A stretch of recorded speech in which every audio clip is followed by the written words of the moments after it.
Happy lockdown anniversary. Dzień dobry, good morning, assalamu alaikum, bonjour, konnichiwa. How are you today? It's Ken at 10 on the anniversary of lockdown. Can you believe it? It's been a year and about the same length of time since we started doing these broadcasts with the hope that we could find a way into your homes and your hearts.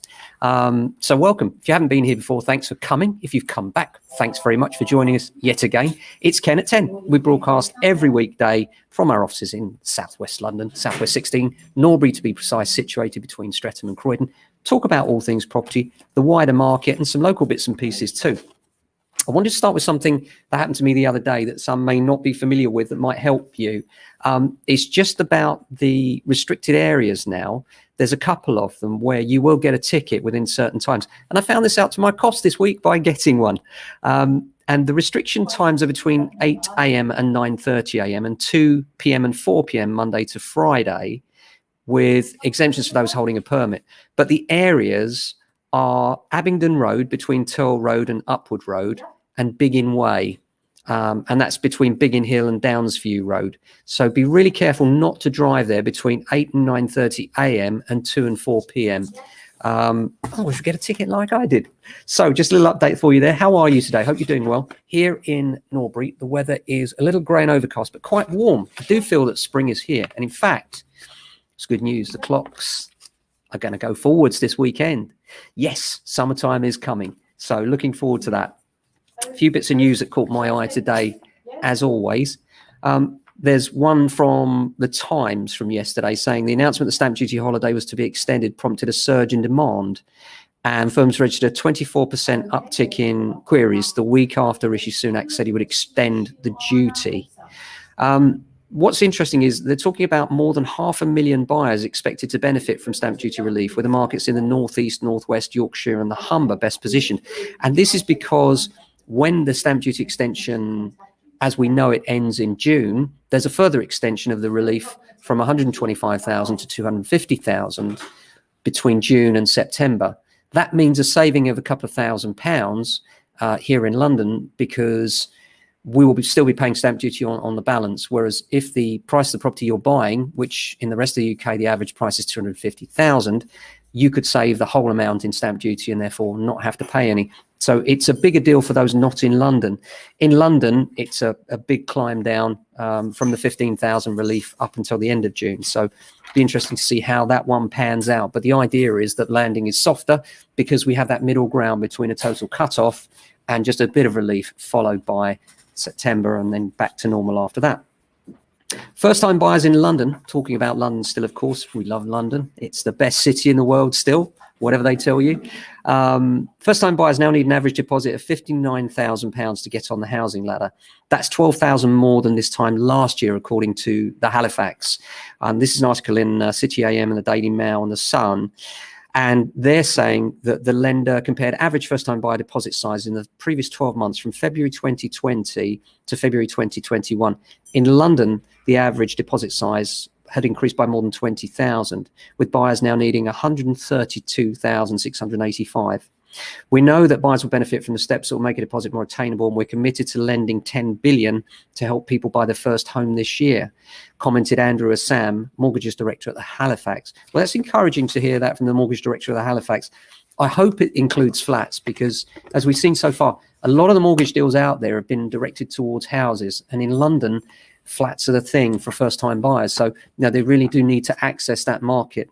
And if you make these special deals available for freehold only, you really are excluding a lot of Londoners. So I hope you don't do that. But we'll see. It still remains to be seen exactly what those details are. You'll hear them right here as soon as we do. Race for Space is pushing up prices in the southwest, saying that the average prices in the southwest have jumped, an increase of 17%. As we know, much of that growth has come in the countryside with the holiday type destinations. We've talked about that a lot, haven't we? Where people are now telecommuting and they're able to work remotely, and so are taking advantage of that kind of thing. If you're wondering why the background, by the way, when we're celebrating, inverted commas, the anniversary of lockdown, is to try and take you somewhere else, really. I love a beach, and I think we all miss our holidays, and we're now hearing this year that it's unlikely we're going to get summer holiday. In fact, we're going to get fined £5,000 if we attempt to take one. So best we can do is yearn for next year, perhaps. And it's looking pretty good, though, isn't it? I mean, in terms of the UK position, it's good. The rest of Europe, very worrying, and hopefully we can sidestep this one now with our vaccination program. I do see the jealousy growing in Europe, though, as our vaccination program takes hold and puts us in a much better position than the rest of Europe. It'll be interesting to see how that one develops. Hope it doesn't develop in a vaccine fight. That's the worst thing that could happen. But I do think that our economy should unlock much earlier than others and might give us an advantage. Let's hope so. One thing I always think, though, reflecting on the last year in lockdown, how about you? You sort of think, well, what have we learned? You know, we've learned that we don't need all that stuff. All those meals we used to have out, we don't need. They're not necessary. I know a lot of you learned the hard way about the virus and what it can do to people. And when you look at Kate Garraway and what she's doing for her husband now, giving up a job at Good Morning Britain in order to concentrate on her husband's well-being from a hugely damaging COVID attack. The man's 52. And it just goes to underline the danger of this disease, even for younger people, and the fact we've still got to stay protected and stay safe out there. But it does make you value loved ones. It makes you think more about what you can do to help those that are more vulnerable than you, especially if you've had the jab. You know, you do start to feel very grateful for that. I certainly did. Found it quite emotional, actually, when I went along and had that jab, and just thought, wow, you know, if we were anywhere else in the world right now, we wouldn't be having this. What a fantastic country we live in. We're very lucky to be having this and thankful to be having it. And you look at all the amazing volunteers, the army, the NHS, all the key workers and everything. And I think it's given us a new perspective on those people. You know, instead of admiring just the rich and famous and thinking, well, oh, to be them. Yeah, we do look at now the more vulnerable and the lower paid in society and think that they should be paid more. Which I think is one positive that's come out of it. So many negatives, though. I feel so sorry for the people that have lost loved ones, especially where they couldn't even be with them in the last days. It's awful. Minister has announced 562 million for social housing energy efficiency as a new program, which is going to be all about eradicating fuel poverty and improving the lives of low-income households. Legal and General are growing a pipeline of 5,500 affordable homes. Quantify affordable, and the Law Society's launched a new scheme, new home information scheme.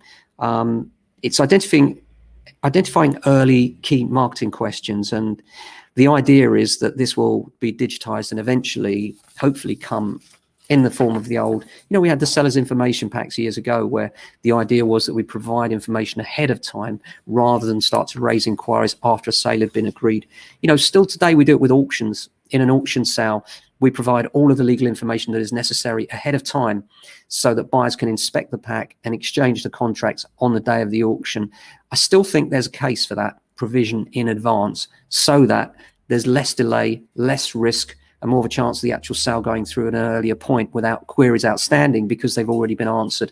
Most of the queries that are asked by solicitors in 90% of cases could have been answered in advance and aren't under the current system. So something there, I think, that could be done much better.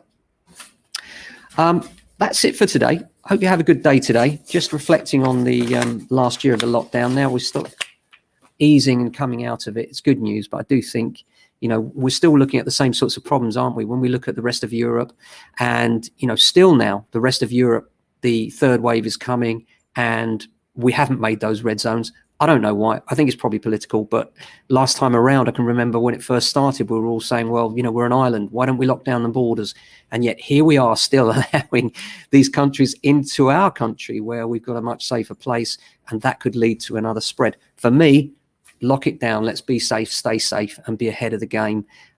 Similarly with masks. Do you remember when they told us initially, oh, yeah, you know, masks aren't necessary. Don't wear masks. And then all of a sudden, yeah, wear masks. And it's like, really? Why are we so slow to pick up on these things?